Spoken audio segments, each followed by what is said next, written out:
Hi everyone, welcome back to my YouTube videos, and in today's videos I'd like to take you to see and to follow my activity that I've been excited for the past days.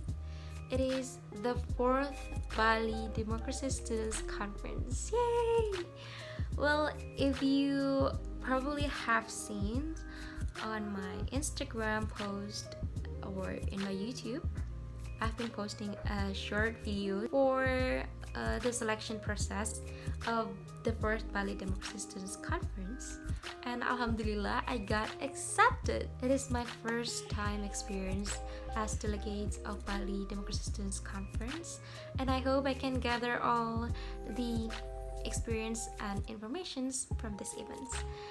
And first of all, I'd like to deliver my biggest gratitude to all people that has supported me, give me positive vibes through my comment sections on my Instagram post, my friends and people that know me. I'm so grateful to have you guys. Before that, probably you have unfamiliar with Bali Democracy Students Conference, so I'd like to give you a brief explanations about it. So Bali Democracy Students Conference is a program conducted by the government of Indonesia under the Ministry of Foreign Affairs. It is a part of Bali Democracy Forum and initiated by the government of Indonesia in 2008.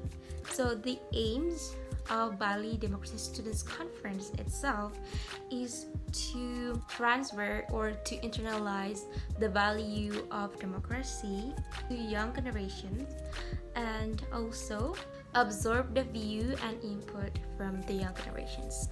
Usually we are supposed to be in Bali, so in this 4th BDSC it is so special because this is the first BDSC that held virtually online without attending physically in Bali.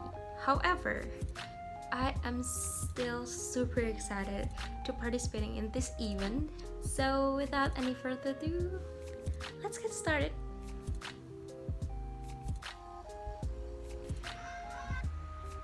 I would like to say hello to Anibal Alejandro Quinteros in Melbourne.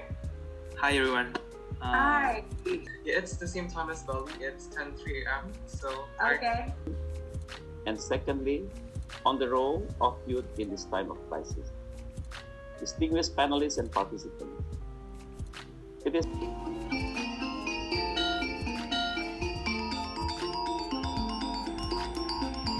an honor for me to address you as the future generations of the world, as the pillars of development, and as the machines that will create prosperity and fight poverty, a different challenge that we have never seen in our lifetime. This is a merge upon one crisis with the others. People says the solution for economics, the solution is in economic solutions. For healthcare expert, this is a healthcare pandemic. For global supply chains expert, this is a global supply chain crisis. For demand side expert, this is a demand crisis. So every single thing of this crisis merged into one. I would like to greet our 4 outstanding panelists for the first station as actions that could possibly reduce individual freedom, right? Like for example, like people are prohibited from traveling outside their homes or going from one place to the other. We're not just fighting a pandemic, we're fighting an infodemic with hoax, misinformation, false accusation, and many more. That I would like to convey is how youth can make democracy works amid this COVID-19 pandemic. I think this is one of the important issues, as we understand most of the countries in the world adapting the democracy. Democracy is something that have the capacity for innovation and adaptations. So if we see how technology being advanced is because of the openness for the people. And dictatorship have often been pronounced recently during the global pandemic of COVID-19 that is affecting the world, as you may know. So I'm from Italy, as I said, where the situation until 5 months ago was very critical.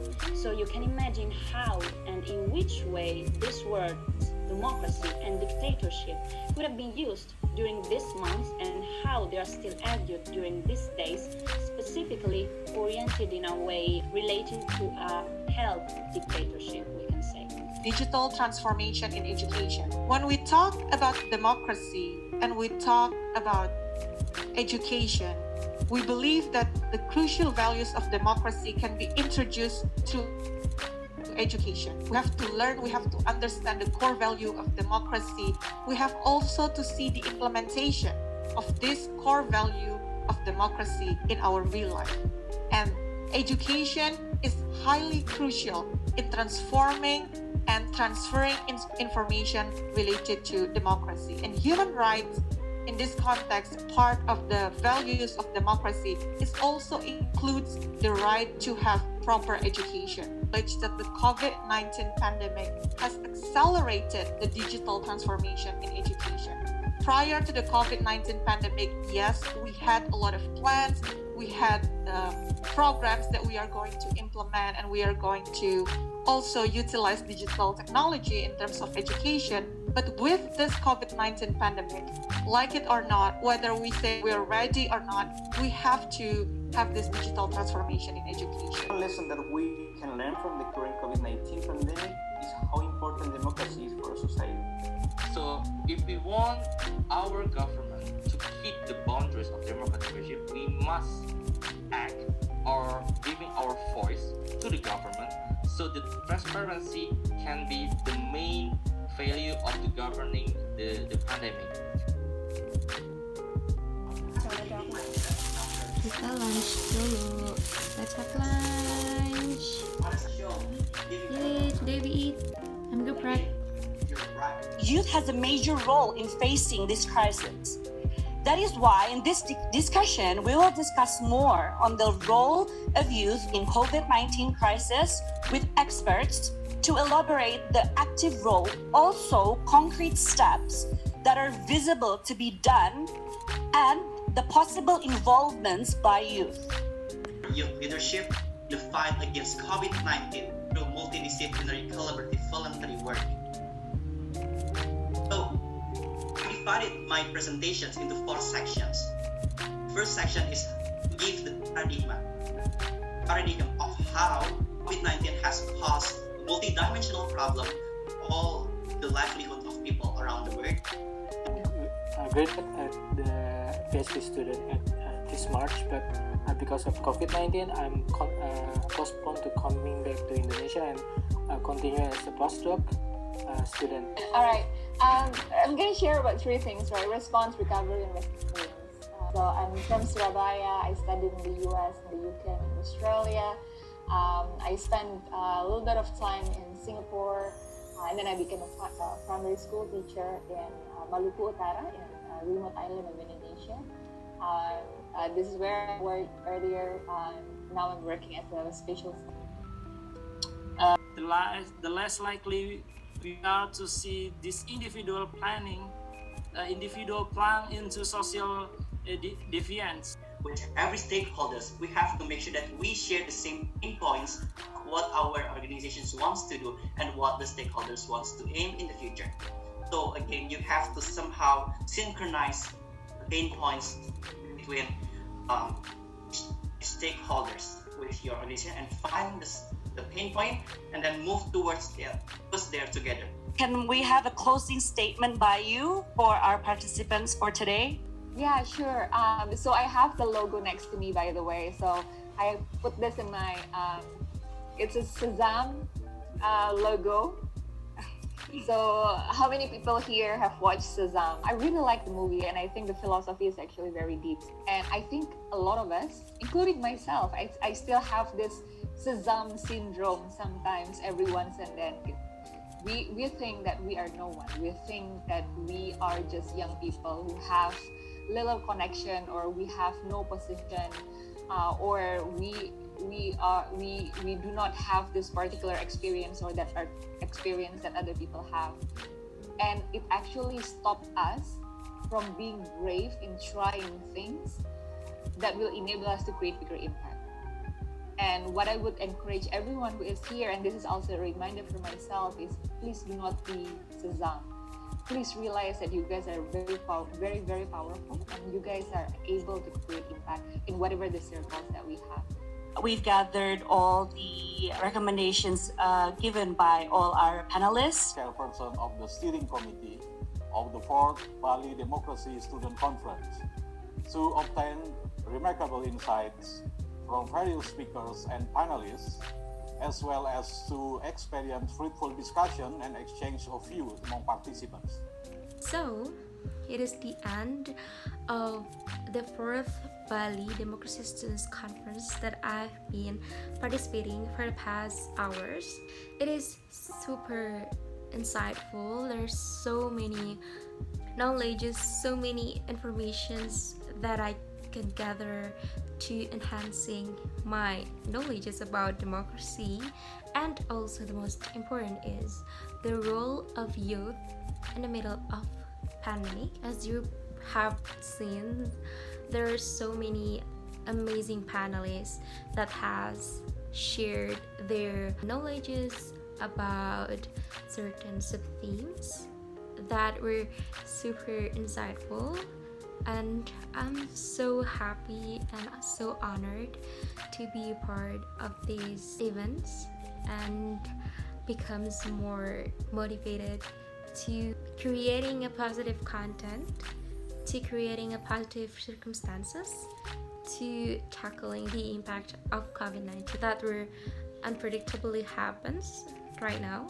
One thing that I've been highlighting that were so impactful is that every youth actions and roles, even the small real one, is really meaningful and impactful. And also Miss Ayu, she is so inspiring, like the way she delivered her speech, so amazing, and I'm so motivated by her.